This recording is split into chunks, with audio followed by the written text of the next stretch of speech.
मैं हूँ काशी विद्यापीठ से पढ़ा हुआ विद्वान पुरुष, और ये तीनों अनपढ़ बैठे थे। इन ना बेरा क्या इनका भी, और इनको भी बराबर हमारे जो कि मेरे समान इनको वो दक्षिणा दी गई है रोजाना। अब राजा ने मंत्री का निराश का डी भाई क्यों, तो आपने क्या देखा यहाँ पर? अब मंत्री फंस गया भाई। मंत्री बोला, मैं बोला जी मैं पता करता हूँ भाई के बात से, मैंने तो ये विद्वान दिखे थे सारे, मैं पता करता हूँ क्या कहानी है, अब पता करो, और नहीं तो आपको जो है ना मैं सजा दूंगा। अब वो मंत्री फंस गया, उसने भी बीच बिचारा करना पड़ गया अपना भी। नो बोला तुम बेवकूफ़ कहो, नो बताओ कहो थे के पहले नो बोला जी मैं तो अपनी कथा करूँ, और ये नो कहता है जो तुम कहे जो वही, जो ये कह वही। अच्छा तुम के आप क्या कह रहे थे?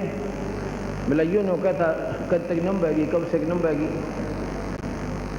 और तुम भाई बोला यूँ नो कहता जी नंबर दे इतने नंबेगी। ये तो माया लूटन आ रहे थे यार। तो मंत्री बड़ा विद्वान था,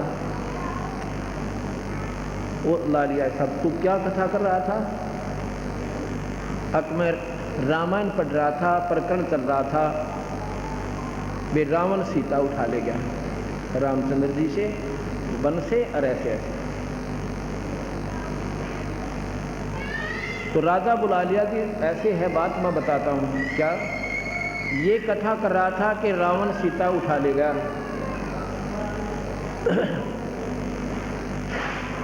और वही बात तो चाहे बार बार कह लो, चाहे उसको एक बार कह लो, बात वही है जी, उसका लाभ उतना ही प्राप्त होता है। जैसे एक श्लोक है, रावण मांगन गया चून ताते लंक वही करून। अगर इसने पढ़ ले तो सारी रामायण घूम की पूरी सटोरी का लाभ हमें मिल गया। रावण मांगन गया चून और ताते लंक वही करून, पूरी रामायण हमारे कंप्यूटर की तरह दिमाग में घूम गई। ये जो पढ़ रहा था कि रावण सीता ठा ले गया, और ये न्यू कहता जी जो ये कह रहा है बिल्कुल ठीक है। नो सोच लो इसका सेकंड कर रहा था, यो कथा कर रहा था, नो सोच लो इसकी भी कथा गेल होगी। चलो भैया भी मान गई, पर यूं ये क्या था, कब तक नंबेगी, कब तक नंबेगी। ये यूं कह रहा था रावण तने जुल्म तो कर दिया, पर कब तक तेरी पार पड़ेगी, सीता उठा के डायरा। यूं न्यू कहता भाई कब तक नंबेगी, रावण तने गलती कर दी। और यूं के कहता भाई ये नो का था नंबर दे इतने नंबर। रावण के मन में न्यो थी कि देखी जाएगी इतना तो नंबर, इतना तो नंबर जाके देखूंगा, देखी जाएगी जो होगी, क्योंकि सभी इस बात पर सेट हैं आगे की देखी जाएगी। चोर चोरी करता वो भी न सोचता देखी जाएगी। तो यूँ नो कहता भाई नंबर दे इतने नंबर, नंबर दे इतने नंबर। रावण नो सोच रहा था, और बक्कल उतरा उसका आख्या। क्यों भाई, क्या मैं फर्क पाया इसमें? जब नाटक भाई मैं नो नहीं कहूँ था भाई है, तो वह गलती होगी। दूसरा इसमें एक कारण और बताते हैं कि राजा के ना, ये दूसरी कहानी। तो इस प्रकार अब हमने इसको रोजी रोटी का कारण बना लिया। एक समय एक जब हमने नाम नहीं लिया था, ये बात फिर याद आवे। एक गांव था छोटा सा, उसमें एक किसी की मौत होगी। पंडित जी ने तो वहाँ ले गए, क्योंकि वो ज़्यादा जरूरी काम समझागा भी, अंतिम संस्कार के समय काफ़ी समय लगना था। और बोला पंडित जी, दूसरा एक और था, वो जा रहा था कि बाहर, एक और था उड़ा ने बोला वो भी चला दे है काम सा, उसने बुला ले। वो फेरा उल्टी किताब पकड़ रहा, और लक्ष्मी चंद की रागनी गाओ माए माए, और वो फेरे करवा दिए, चलो बचाते हो। तो यहाँ तक सीमित हो गया। तो कहने का भाव ये है कि विद्वता को बर्बाद कर दिया और सतमार्ग को खराब कर दिया। ये भोली आत्मा फिर जावा कहाँ बेचारी, जिन्हें ABC का बिना बेरा भक्ति के मार्ग का। इस प्रकार भूत जुनी जहाँ छूट है, पिंड प्रदान करंत, पर गरीब दास जिंदा कह नहीं मिला भगवान।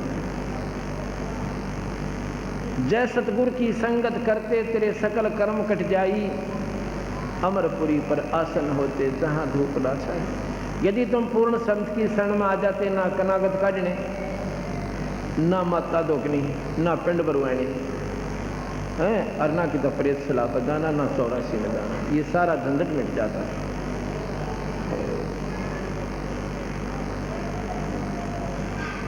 अब हम जितने भी हमारे कबीर पंथ अब संबंधित हमारे से हुए हैं, ना तो हम कोई कनागत निकालेंगे और ना कि तो माता दोकन जावांगे। किसी प्रकार की ये प्रक्रिया हमारे से नहीं होगी और किसी प्रकार ना कोई हमारा भूत बनेंगे।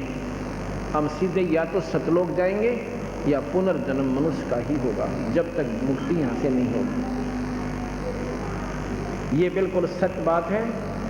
अन्य किसी की भी साधना से कई भाई कहते हैं कि हमने सुना है एक व्यक्ति के 8 जन्म लगातार मनुष्य के हुए। मनुष्य के जन्म 100 भी हो जाएं लगातार कोई बड़ी बात नहीं, क्योंकि वो कर्मों के नंबरों के आधार पर निर्धारित कर दिए जाते हैं। अंत में भी जीव की बिरान माटी होगी, कुत्ता और गधा बने रहेगा। पिछले कर्मों के आधार पर 1, 2, 3, 4 मनुष्य भी जीवन मिल सकते हैं। किनको? जो केवल ब्रह्म तक की साधना करते हैं और जो सत्पुरुष की साधना नहीं करते। अंत में भी फिर वो पशु दुनिया में जाएंगे। इस काल का इतना लंबा जाल है। कैसे? एक राबिया नाम की लड़की थी, राबिया। उसको कबीर साहब मिले थे, भक्ति में बहुत ज़्यादा उसकी रुचि थी और पिछले अपने शास्त्रों के आधार से उसके जन्म जन्मांतर की घनी कमाई इकट्ठी हो रही थी। जिन पुण्य आत्माओं की पिछली पुण्य कमाई ज़्यादा है, वही आज सत्संग में समय निकाल कर आ रहे हैं, दूसरे नहीं आ सकते। वो तो ना तक या तो ठेके पर जा रहे होंगे और या फिर सीधा लूटम लूट मंडा मौज मात मचा रहे होंगे, 2 के 20 बना रहे होंगे। और आपको भगवान ने समय दिया है, ये वैसे नहीं दिया। आपकी कसक भीतर की और कमाई आपकी आपने इस स्थान पर आपको लेकर आई है, वैसे नहीं आ सकते आप यहाँ पर। आप सोच भी नहीं सकते इस साइड में जाने की, घर बैठ कर ना जाने के बात बनाकर मन आपको वहीं उलझा कर सेट कर देगा। उसके जन्म जन्मांतरों की बहुत ज़्यादा कमाई थी। उस कमाई के आधार पर उस लड़की ने परमात्मा में रुचि बहुत ज़्यादा होने के कारण अपनी यही धार्मिक प्रवृत्ति के आधार पर, अपनी धार्मिक परंपरा के आधार पर जो भी साधना का ज्ञान था उसमें आरूढ़ हो रही थी। उसको कबीर साहब मिले सतपुरुष आकर स्वयं उससे कहा कि बेटी ये साधना कहाँ क्या कर रही है? कि स्वर्ग में जाऊंगी। बेटी स्वर्ग में जाकर के फिर क्या करेगी? अग मौज मारूंगी। कितने दिन मारेगी उड़ा मौज? ये भी सोची के दे। अग जी मौज कितने दिन मारूंगी? स्वर्ग में रहूंगी। अग ना, स्वर्ग में नहीं रह सकती। स्वर्ग के अंदर इतने दिन रहोगे जितने तेरी पुण्य कमाई है, उसके बाद नरक में भी जाएगी और फिर 84 में जाएगी। ये काल बलि का जाल से वो सारी कहानी सुनाई जो मैं सुनाने लग रहा हूँ आपको परसों से। उस लड़की का बात समझ में आ गई। नो बोली जी मैंने फिर मेरा रास्ता बदल दो, अग नाम ले बेटी, उस परमात्मा का ध्यान धरो। अब सतगुरु ने नाम दिया। संत जब नाम देते हैं अपनी भक्ति शक्ति का अंश प्रवेश करते हैं और उससे फिर वह भक्ति प्रफुल्लित होती है। वैसे नहीं आप राम नाम ले सकते, ना सत्संग सुन सकते। अब 2-4 वर्ष तो उस लड़की ने साधना की। उसके बाद समाज के इस उलझेड़े में फिर उलझ गई। उसकी शादी होगी। शादी होने के बाद वो बोले हम तो माता तो कुआवाएंगे, वो कहने लगे हम तो न्यों करवाएंगे, हमारा तो छटकी मानस है। वह बेचारी अपनी पूजा ने छोड़ कर उन मोड़ दी। वह एकली वह 20 उसने वह मार्ग त्याग दिया। उसके बाद उसका शरीर पूरा हो जाता है हिंदू धर्म से। फिर वो मुसलमान धर्म में राबिया नाम की लड़की बन जाती है। भगवान के घर में हिंदू मुसलमान नहीं है, ये हमारी चौंध से हमने पला रखी। परमात्मा के घर में ना कोई हिंदू है, ना कोई क्रिश्चियन है, ना कोई मुसलमान है, और ना कोई जाति और पाति, एक जीव है उसकी संज्ञा में। और उस जीव का जहाँ भी संस्कार है उसी व्यक्ति के साथ जोड़ देगा, चाहे वो मुसलमान घर में है और चाहे वो क्रिश्चियन के घर में है, चाहे हिंदू और सिख के घर में है। उस लड़की का फिर मुसलमान घर में जन्म हो जाता है। मुसलमान को बाद में बने हैं, पहले कोई हिंदू और मुसलमान नहीं थे, पहले आर्य पुरुष होते थे। आर्य का मतलब श्रेष्ठ जीव। श्रेष्ठ कैसे थे? हमारे समाज में हुक्का, बीड़ी, शराब, तम्बाकू बिल्कुल नहीं था। यदि कोई शराब, मांस, तम्बाकू प्रयोग करता था उसको गांव से निकाल दिया करते थे और उसको कमीन कहते थे।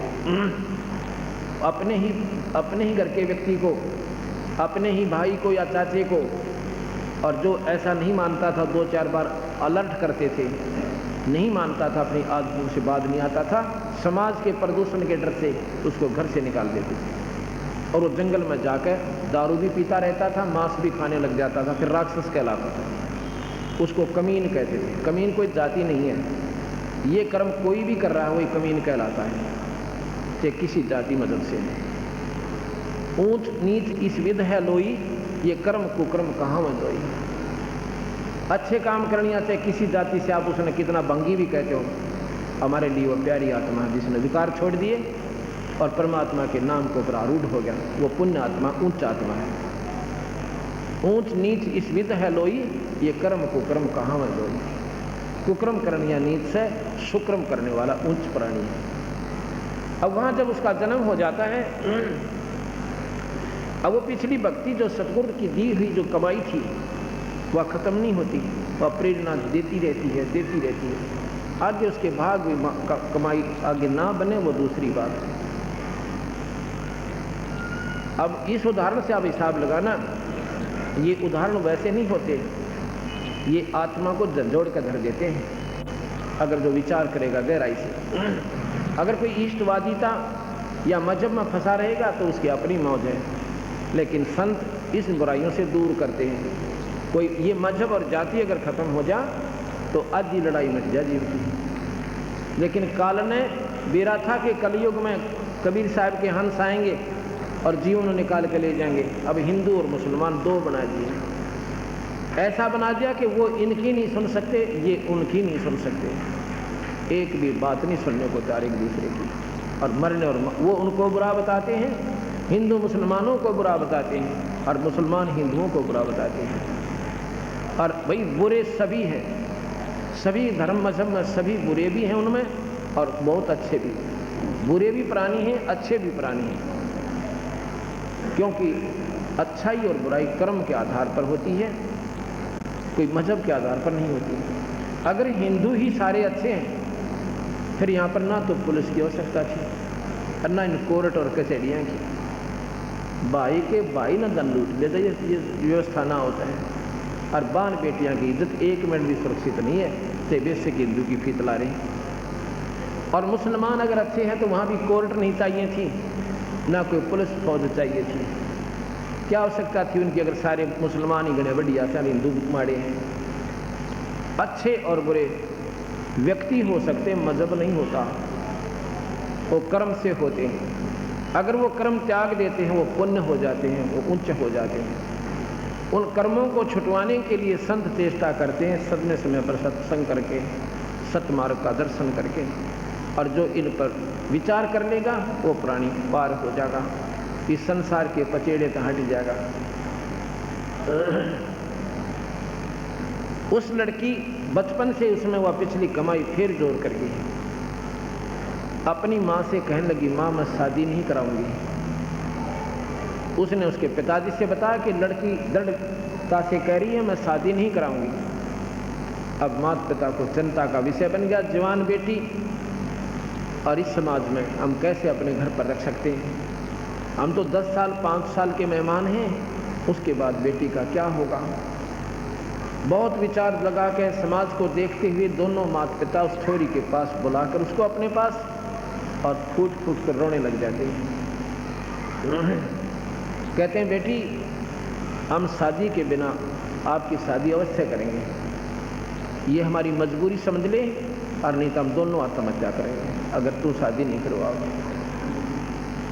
अब लड़की ने सोचा भाई ठीक है, ये नहीं मान रहे हैं कि समाज को ज़्यादा देख रहे हैं। उसने हाँ भर ली, ठीक है मैं शादी करवा लेती हूँ। लेकिन मन में संकल्प कर लिया कि मैं अपने आने वाले उस पति से बात करूँगी। अब परमात्मा कोई ना कोई कारण भी बना देता है जब जिसकी सच्ची लगन लगे। शादी होगी, शादी के तुरंत बाद एक बहुत अच्छे ऑफिसर से, बहुत बड़े अधिकारी से, बहुत पैसे वाले से उस लड़की की शादी, क्योंकि उसके संस्कार प्रबल थे। संस्कारों के आधार पर ही हर प्राणी का संपर्क अच्छे पति पत्नी के रूप में अच्छी व्यवस्था में जाता है। शादी के बाद उसने अपने पति से कहा कि मैं आपसे 2 बात करना चाहती हूँ। वो कहने लगी जी करो, क्या बताओ, क्या बताना चाहते हो। अपनी सारी कहानी बता देती है। कहने लगी मैं बच्चे उत्पन्न नहीं करूँगी। तो वो कहने लगा फिर शादी क्यों करवाई, ये मेरे माता पिता की मजबूरी थी और मेरा दृढ़ फैसला है, मैं भक्ति करके अपना आत्म कल्याण कराना चाहती थी। मेरे माँ बाप ने मेरी कतई नहीं सुनी। उन्होंने कहा कि हम आत्महत्या कर लेंगे, तू शादी नहीं करवाओगी। तो मैंने उस दोस्त से बचने के लिए मैं वहाँ से आ गई। अब मैं आपसे प्रार्थना करती हूँ कि मैं बच्चे पैदा नहीं करूँगी, मैं भक्ति करना चाहती हूँ। यदि आप स्वीकार है आपको तो ठीक है, और नहीं तो मैं सुसाइड करूँगी। मैं जी नहीं सकती, मैं अपना जीवन खो दूँगी, मैं मर जाऊँगी। ये मेरा अंतिम फैसला समझ लेना। तो उसने सोची भाई मैं क्यों खाम खा इसके इसी पुण्य आत्मा के लिए बाधक बनूं। वो कहने लगा फिर एक बात सोच लो, समाज हमारे भी है, इज्जत मेरे भी है, घर से बाहर नहीं जान दूंगा, तेरा न्यारा मकान बना दूंगा और 2 नौकरानी छोड़ दूंगा तेरे लिए, पर रहेगी तो मेरी बहन के रूप में मेरी दृष्टि में, और समाज की दृष्टि में तो मेरी पत्नी के रूप में रहेगी। ने बोली मन मंजूर है। और 100 शुक्र मनाए अल्लाह के खुदा के, हे भगवान, हे अल्लाह आप दूर नहीं हो, आपने बड़ी सुनी मेरी। उसके बाद पति बहन और भाई की तरह उन्होंने अपना जीवन निर्वाह किया। उसने अपनी और शादी करवा ली। मुसलमानों में कई शादियां हो जाती हैं। और उस राबिया के पास जाके और घंटों तक वो परमात्मा के बारे में विचार सुना करता था। बहुत धार्मिक प्रवृत्ति का व्यक्ति था। एक बार क्या हुआ, जब वो 50-55 से ऊपर आयु की होगी, 60 के करीब, मुसलमानों की परंपरा में जैसे अपनी अपनी परंपरा में सबने निर्धारित कर रखा है कि बुढ़ापे में जो हज कर आवे मक्का मदीना जाकर उसकी मुक्ति निश्चित है, और जो वही मर जावा तो घना बढ़िया, वो तो सीधा स्वर्ग बेस्त में चला जाता है। ऐसी उनकी धारणा है, और संतों के आधार पर ऐसा नहीं है। तो वो कहने लगे जी मैं हज करना चाहती हूँ। वो कहने लगा जी बेशक जाओ। राबिया कहने लगी मैं हज करना चाहती हूँ, अगर आपकी इजाज़त हो तो मैं जा सकती हूँ। अगर जा सकती है, और जा सकती है नहीं, तेरे लिए बैलगाड़ी जुड़वा दूँ किसी भगवान आत्मा के लिए। अगर नहीं मैं तो पैदल जाऊँगी, मेरा मन मानस है पैदल जाऊँगी। अगले वो तेरी सलाह है, नहीं तो तेरी सारी व्यवस्था करवा दूँगा। अगर नहीं मैं पैदल जाऊँगी। और भी जा रहे हैं। उसने देख लिया कि ये तो घर से बाहर भी नहीं निकली 50 साल में, 40 वर्ष में, और मैंने कितना सहेलिया में भी बात करती नहीं देखा इसको, और फ्री कर दी कि आप जा सकते हो महात्मा। चल पड़ी। चलते चलते रास्ते में काफी दूर जब आ लिए तो एक जंगल के अंदर एक कुतिया जो थी प्यासी खड़ी थी, और छोटे छोटे मासूम बच्चे उसके रो रहे थे। इतनी प्यासी थी, अगर उसको पानी नहीं मिले तो वो मर जाए। एक बार राबिया के पैरों में आवे और फिर भाग कर कुएं पर जावे, फिर राबिया के पाँव में आवे, फिर भाग कर कुएं पर जावे। राबिया समझ गई, राबी समझ गई कि इसका ये प्यासी बहुत है। जाके देखती है वहाँ कोई बाल्टी नहीं, कोई नेजू नहीं, कोई रस्सा नहीं, ना कोई पात्र आसपास रखा है। गांव वहाँ से 3-4 कोस से नज़दीक कोई नहीं। और बाहर सुनसान जंगल में एक कुआं था। उधर देख रही है उसके मासूम बच्चे, अगर ये मां मर गई तो ये बच्चे भी गेल मरेंगे। ऐसे कहते हैं दया बिना दरवेश कसाई। अब देखियो, वो भी मुसलमान थी। मुसलमान जो मांस छू है नहीं, जो मुसलमान की परिभाषा है मांस के हाथ भी नहीं लाओ मुसलमान हो तो। और मांस बकै सो भोला, वो नादान आत्मा जो मांस खाता वो मुसलमान नहीं है। तो उस लड़की ने अच्छा बुलाया भी दे, ये पानी नहीं पियाती, माँ मरे इसके बालक मरे। या दया होती है दरवेश माने साधु में। जिसमें दया नहीं वो